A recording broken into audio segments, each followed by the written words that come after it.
नमस्कार. तर माझा व्हिडिओ बनवण्याचा आजचा आहे 20वा दिवस. तर सुरुवात सकाळच्या दादूपासून झाली आहे आणि सकाळी मला खूप बरं वाटत नव्हतं, तर मी नाश्त्यासाठी पोहे बनवली होती आणि लवकर म्हणून मी वरण भात बनवलेलं होतं. वांग्याचं वरण म्हणजे डाळ वांगच बनवली होती आणि पोहे बनवले होते सकाळी नाश्त्यासाठी. तर दूध गरम करायला ठेवलं होतं साईडला आणि इथे मी पोहे बनवत आहे, तर पोह्याची तयारी करत आहे. तर त्यासाठी सर्वात आधी म्हटलं मिरच्या तळून घेते, खाण्यासाठी थोडं बरं वाटेल जिभेला. तर मिरच्या तळल्या 2-3 छान त्याला लाल होईपर्यंत. आणि मी तुम्हाला बाकीची इथं काही जास्त कामं केली नाही, तर ते काही व्हिडिओमध्ये दाखवलेले नाही आहेत. माझा घरचा पसारा असाच आहे. आज मनसूच्या पप्पांनी काही जास्त केलं नाही, त्यांना पण उशीर झाला होता ऑफिसमध्ये जाण्यासाठी. तर ते ऑफिसला गेल्यानंतर मी पोहे बनवले. त्यांनी वरण मांडूनच ठेवलं होतं गॅसवरती. मला फक्त तडका देऊन भातच लावायचा होता. आज काही पोळ्या वगैरे काही बनवलं नाही. काल मनसूच्या स्कूलमध्ये प्रोग्राम होता, तर तिला सुट्टी होती आज, तर त्याच्यामुळे हे पॉसिबल झालेलं आहे. तर इथे आधी मिरच्या तळून घेतल्या, नंतर म्हटलं शेंगदाणे तळून साईडला काढून ठेवते पोह्यावरती. मी असं एकत्र काही हे करत नाही, तर शेंगदाणे बाहेर काढून घेते. आधी पूर्ण शेंगदाणे बाहेर काढले, त्याच्यानंतर मिरचीचा वगैरे हे शेंगदाणे सगळे काढून घेतले. मी याच्यामध्ये एक मिस्टेक केली आहे, ते तुम्हाला दिसेल तर नक्कीच मला कमेंट्स करून सांगा की कोणती मी मिस्टेक केली आहे. तर कांदे टाकले मी.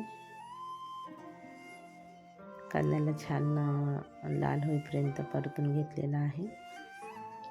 याच्यामध्ये मी पोह्यांमध्ये काय टाकलेलं नाही ते तुम्हाला दिसेल तर नक्कीच मला कमेंट्समध्ये सांगा की मी पोह्यामध्ये काय टाकलेलं नाही आहे. तर झटपट असे पोहे बनवले. थोडंसं तेल कमीच घेतलं, कारण की माझ्या गळ्यामध्ये पण त्रास होत होता, तर तेल थोडं कमीच घेतलेलं आहे मी पोहे बनवायसाठी. कांदे टाकले, त्याला छान लाल होईपर्यंत भाजून घेत आहे.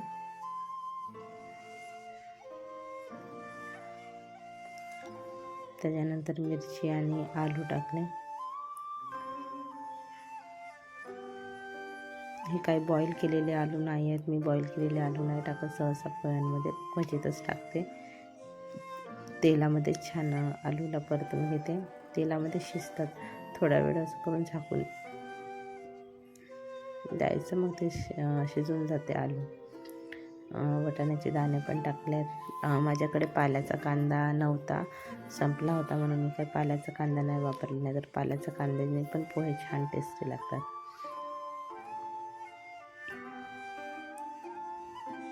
हळदी पावडर, थोडीशी लाल मिरची टाकली, थोडं तिखटपणा यावं म्हणून. तशी तर हिरवी मिरची टाकलीच होती, तरी पण लाल मिरची टाकली.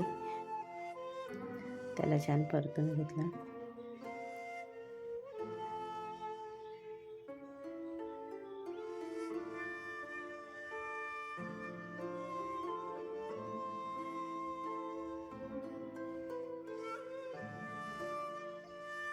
तर तब्येत बरी नसली तर आपल्याला काही जास्त खाण्याची इच्छा होत नाही, काही नाही, तोंड पूर्ण कळवट वाटतो. तर त्याच्यासाठी म्हटलं थोडंसं तोंडाला चव येईल.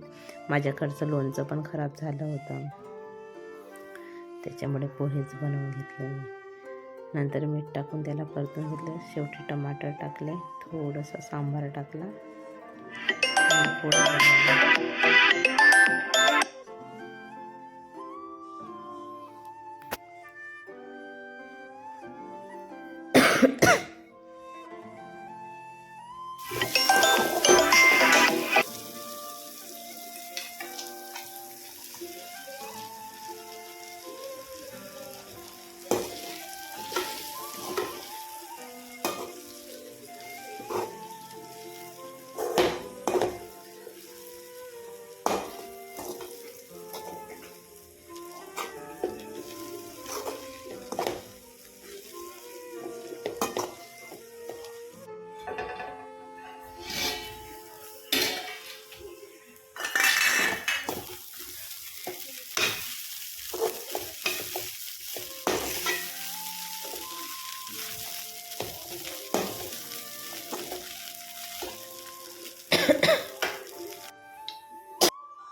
नमस्कार. जर तुम्ही माझा व्हिडिओ इथपर्यंत बघत आले असाल तर नक्कीच माझ्या चॅनलला सबस्क्राईब करा.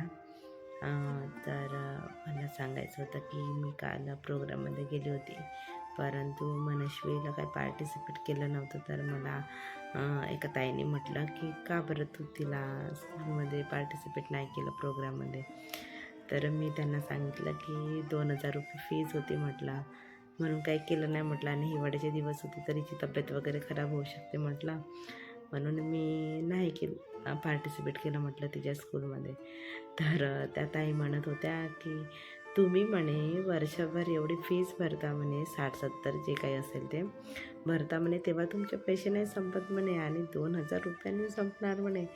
तर त्यांनी असं म्हटलं तर मला इतकं वाईट वाटलं की बापरे, म्हटलं हो, मला तिची म्हणजे करायलाच पाहिजे होतं. तर मग नंतर मनस्वीला विचारलं, मग नंतर नाही तर त्याच ताईने म्हटलं मनस्वीला की हो गं, तुझी इच्छा होती काय पार्टिसिपेट करायची, डान्समध्ये भाग घ्यायचा? तर ती हो म्हणाली. तिने हो म्हणाला तर मला इतकं वाईट वाटलं ना की खूपच वाईट वाटलं. म्हटलं बापरे. तर मग मी तिला म्हटलं तू का बरं नाही मला म्हटली गं, म्हटलं की मम्मी मला घ्यायचा आहे भाग म्हणून. तर ती मम्मी म्हणे तू नाही म्हणत होती ना म्हणे, म्हणून मी नाही घेतलं म्हणे. तर खरंच मला त्या गोष्टीचं खूप खंत राहील. तर मग कधी कधी असं होते बघा, आपण इतक्या छोट्या क्षुल्लक गोष्टीचा विचार करतो आणि मुलं समजून पण घेतात, आणि मनस्वीने समजून घेतलं. ती फर्स्टमध्येच आहे, अजून लहानच आहे ती, तरी तिने मग मला खूप वाईट वाटत होतं ह्या गोष्टीचं, की नाही तिला घ्यायला पाहिजे होतं पार्टिसिपेट, तिला भाग घेऊ द्यायला पाहिजे होतं. तिने जर म्हटलं असतं तर मी दिलंही असतं म्हणा, पण तिने त्यावेळेस नाही, काहीच नाही म्हटलं. मग तिच्या स्कूलमध्ये गेलो तर ती म्हणत होती का हा डान्स आहे, तो डान्स आहे, असं आहे तसं आहे. तर माझी खरंच चूक झाली. तर मी याच्यानंतर असं कधी करणार नाही. कोणता पण असो, तिला 200 असो, 500 असो, की कितीही असो पैसे, तर मी तिला पार्टिसिपेट करू देणार आणि घेऊ देणार. यावर्षी तिला नाही करू दिलं तर मला याचं खरंच खूप अगदी मनापासूनच खंत आहेत. असं झालं बघा, असं होते. तर खरंच ही गोष्ट आहे की आपण म्हणजे असं विचार करतो की 2,000 रुपयांनी काय आहे एवढे पैसे, तर नाही द्यायला पाहिजे किंवा नाही करायला पाहिजे, पण तसं नाही. आपण एवढे वर्षभर पैसे भरतो एवढं, किंवा त्यांच्या खुशीसमोर आपल्याला करायलाच पाहिजे. कारण की बघा ना, आता 2,000 तर आपले कुठे पण जाते, कसे पण खर्च होते, खाण्यापिण्यात, दवाखान्यामध्ये, याच्यात. तर ते परत येणार आहेत का? ते दिवस परत येणार आहेत का? किंवा जो तिची ते स्टेज डेअरिंग असते किंवा इतर गोष्टी असतात, ते आता तिला अनुभवता नाही येणार. तर माझ्या हातून खरंच खूप मोठी चूक झाली. तर तुम्हीसुद्धा मला कमेंट्समध्ये सांगा की हे माझं चुकीचं आहे का? हो, ऑब्व्हियसली चुकीचंच आहे. तरी पण मला कमेंट्स करून सांगा की तुमच्या बाबतीतही असं होते का? आणि नंतर तुम्हाला असा पश्चाताप होते का की नाही, आपल्या मुलीला हे करू द्यायला पाहिजे होतं, याच्यामुळे स्टेज डेअरिंग वाढली असती, तिला चांगली बोलण्याची मुभा भेटली असती, किंवा ॲक्टिव्हिटीमध्ये काय आहे इम्प्रूव्हमेंट हे आपल्याला दिसून आलं असतं. तर एवढंच. बाय. आणि मला नक्कीच कमेंट्स करून सांगा की हा व्हिडिओ तुम्हाला कसा वाटला. ठीक आहे, बाय.